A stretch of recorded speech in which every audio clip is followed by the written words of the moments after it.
Matt, tell the people what they're listening to. Hey, this is the TexAgs Rewind, presented by Specs. Yep, and if you find your perfect pairings during Specs' huge wine sale, you're going to love it. Going on all month long, hundreds of savings on wines, loving the aisles at Specs. The fun starts here. Hey, we're in the Rollin Insurance studio. Matt's here, Roy's here, Caitlin's here. Favorite part of the show? Unfortunately, it was probably Logan Lee talking about the basketball loss. Unfortunately. Just because, breaking it down, you hear the numbers and you really start to, you're like, oh, we should have won that game. Watch this. He'll say Aaron Torres. No, he says Aaron Torres. I like Coach Earley. That's right. Coach Earley was great. Coach Earley was very good. I like the way I like your interviews with him. I was a little worried. I told Rich, I was like, I haven't been around Coach Earley when they lose because they don't lose very much. And he was great. He was fantastic. Yeah. Caitlin, favorite part? I was going to go early, too. I also really liked Garrett Chadwell today. Good weekend for Chadwell was golf. great. He always is. I was like, what about the fan show? And the fan show, of course. Hey, nobody. I'm going to tell you the truth. Not one complaint about the fan show today. Not one. Hey. The server's down? We're getting there. Yeah, we didn't air it. No, but there was not one complaint about the fan show. We also had OB reacting to the loss and AT. It's the Rewind. Check it. But, hey, if you get one of those wins or both of them, then all is well again. No, I don't think all is well. No, I think if you come back and beat If you beat Florida, both of them, yes, all is well. maybe even if you get one. Because All is well? that means you got back on track. I don't know, because that would probably mean losing 4 out of 5, 3 out of 5. I don't know. I guess what it means, yesterday I made the comment that I haven't changed my opinion on this team because this is who they are, okay? I haven't changed my opinion on this team because this is who they are. The basketball team, by the way. Yeah, sorry. Hey, basketball friends. I haven't changed my opinion on, because this is who they are. Yeah. But the reality is, it feels like they have figured out A&M's defensive plans. Mm-hmm. Okay? Yeah. And how predictable was it that the nickel Was dropping dimes? dropping dimes? Is that where you're going? Yeah, I was setting you up. All right. How predictable was it that a kid who averaged 10 points a game, that a kid, and I say kid, young man, who I think in SEC play his best three-point shooting game was 5, and the rest of them were like 3 that he had hit, hits a career-high 7. His career-high numbers are 24 points against some low-level team. But that was a career night for him. Yeah, that's the way things. Was he even in the scouting report? Yeah. Yeah. I mean, I knew he could hit some threes, and it should have been the first guy I thought of because he was. Right. He hit what, 70? 7 of 10 from 3-point range. Oh my gosh. So right after the kid from Tennessee lit you up from 3-point range, now the kids, so back-to-back games, somebody has just gone, crazy from the 3-point line. And if you were to look at the schedule, go all the way back, was it Georgia, South Carolina? Who's the blue kid who had that great first half? Yeah, Blue Cane. Blue Cane.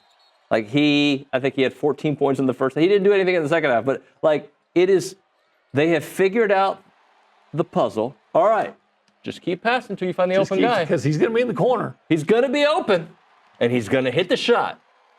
And that's exactly what has happened. By the way, yes, I love how they fought to the very end. I love it. Coach Earley, can we talk a little bit about the defensive improvement after, 11 errors in the first 6 games, error-free against Texas State? Just talk about the growth there from the first few games to now. Yeah, it's just, they continue to put in work, and it's the same issue, that, we're having in other areas. It's just doing it. Mm-hmm. Like, I've seen them do it. I know they can do it. It's just doing it. And did we just not address it or work on it? No, of course not. Like, we work on it every single day. And it's just really about getting out there, getting it done, and showing everyone else what we already know you can do, and playing with a low heartbeat, playing under control, and then having that belief mixed in with, making some adjustments with guys in certain positions mechanically or whatever it may be. So it's just a mixture of continuing to coach them and then finding that belief. But yeah, I mean, it was not shocking to me that they've played better on defense, and I expect them to continue to. One of the biggest bright spots on your ball club's been your starting rotation. Obviously, Prager's gone Friday, then Lampkin and Patton. My question is, when you look at the scouting reports and stuff for 3 different opponents, are you and your coaching staff electing to keep the rotation the same, or will you mix things up to play matchup with those 3 different teams? Nah, we'll keep it the same. I mean, we believe in those guys. I believe in every single one of those guys against any single team. So just want them to get in their routine and keep their start date and things like that. I mean, could that change as the year progresses? Sure, but at this point, we have no reason to do that. I mean, it's definitely a fair question, but I just think where we're at and how those guys have been doing, we just like the flow of how it's going, and we're going to continue with it. Well, I know you had a tweet that I wanted to bring up because it caught my attention. When I'm on my deathbed and my family asks me my biggest regrets in life, the number one answer would be all the college basketball games I missed in the 24-25 season because Texas A&M games never close to finishing in 2 hours. Yeah, yesterday was about 3, buddy. Well, and the tennis, it's funny. I joked about that on my show about, I think it must have been going into the Tennessee game because I said, you know, the programmers at these stations, you can't be putting Texas A&M the first game of the day because it's going to screw up the whole schedule. Listen, we know how they play. We've talked about for weeks now, if not months. You know, listen, it's not the most aesthetically pleasing style, but it's winning you games. It's going to get you into the tournament. It's going to get you into the NCAA tournament. Frankly, it was a pretty good seed, but it's a tough watch. And, you know, I think it's who they are. They put the refs in a pretty impossible situation most games because they're so physical. But, I would love to know the number of Texas A&M games that have finished in the allotted 2-hour window that ESPN or the SEC network has provided to them. That's not a knock on Texas A&M basketball. It's more a knock on the idea that ESPN keeps having these 2-hour scheduling windows and none of them actually finish on time. I love this response from Emmett on your tweet. He says, "You don't have 2 screens, ? One game on the TV and one on the computer?" You were joking. I don't think you were being for reals. Am I right here, AT? I'm 100% serious. I'll say this, you know, I have a nice crossover in my, you know, followership between like people who know me as the college sports guy, but also people who know me from Fox Sports Radio. And Emmett is very much a Fox Sports Radio diehard. He's actually literally blind. I'm not being sarcastic. His handle is like Emmett the Blind something. And I don't think he watches college basketball, so I don't think he really got the sarcasm. But he's actually a young dude. He's called into our show. Great kid. So this is what I think is going to happen here. I think you're going to, and you're usually right, so I'm not going to say you're wrong here, but you're going to, whatever angle I take on it, I think you're going to take an opposite angle. Like, so if I'm sad about Aggie basketball, you're going to tell me some reasons to be excited. And if I were happy, you'd be like, well, let's pay attention to this.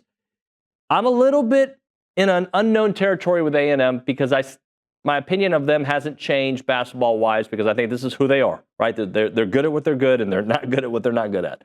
I don't like the vibes around it, but I don't know if my opinion has really changed on them as a team. What say you, Logan Lee? I think they've lost a little confidence. To be honest, they're not playing the way that we are used to seeing them play, the way that they played the first half of conference play, the way that they played in non-conference.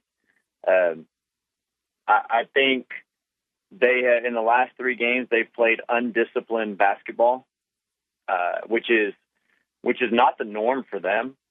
There's this team up until the last 3 games has been on point with everything they've done. They've executed their defense.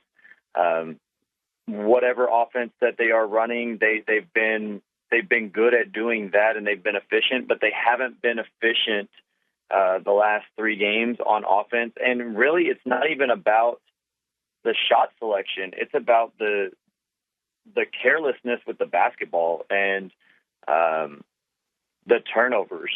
It's not that they had a ton of turnovers. I mean, against Vanderbilt, they had 12 turnovers, but they're just mistakes that shouldn't be made.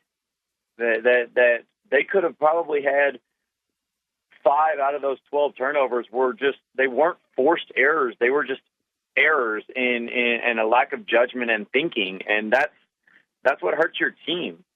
Am I worried about the end of the season? Yeah, because the last 3 games they've been undisciplined, and now they're playing number 3 Florida on the road. Then they come back to follow it up with number 1 Auburn at home. That's a tough match. Torniak, tell the people. Like, comment, subscribe, share, tell your friends, tell your family. You guys want to add anything to that? Nope. That OB's article that he put out about the basketball game. That was good. I thought it was really good. Yeah. What a difference a week makes. Next week, we'll have a different narrative, hopefully. Hopefully so. We'll see you then. Thanks.